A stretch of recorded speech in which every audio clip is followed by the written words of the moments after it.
Now, these are the top importers of oil. We have China, then the United States, then Japan, and then we have India. So, in order to understand the long-term reason why oil prices are falling, you must understand that until September 2013, the United States was the largest importer of oil. Now, although the United States is still the largest consumer of oil, they have now started producing more oil internally, which has resulted in a decreased demand for foreign oil.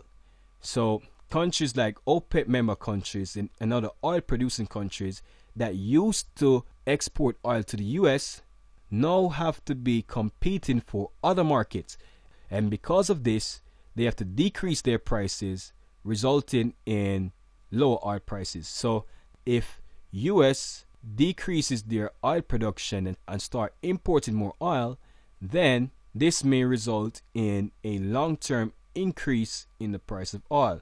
So it's important to be aware of whether or not the top importers have decided to decrease their importation of oil.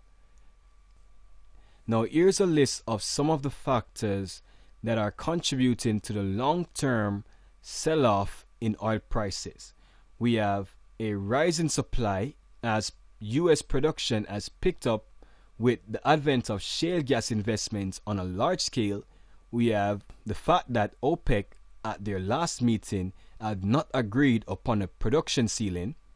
We have the fact that the economies of Europe and other developing countries are weak and vehicles are becoming more energy efficient, hence less demand for oil. Also, a decrease in demand in China. So China has also decreased their imports of oil, and this is just because of a general slowdown in China. So these are some of the things that have been causing the long-term sell-off in oil prices.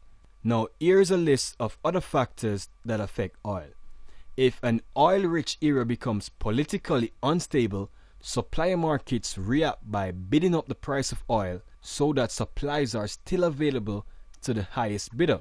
Also, clients purchase futures to hedge against oil price increases that could adversely affect their profitability. So, oil futures also affect the price of oil. Extreme weather conditions, for example, hurricanes, tornadoes, can physically affect production infrastructure, disrupting the supply of oil and induce price spikes. So natural disasters also affect the price of oil.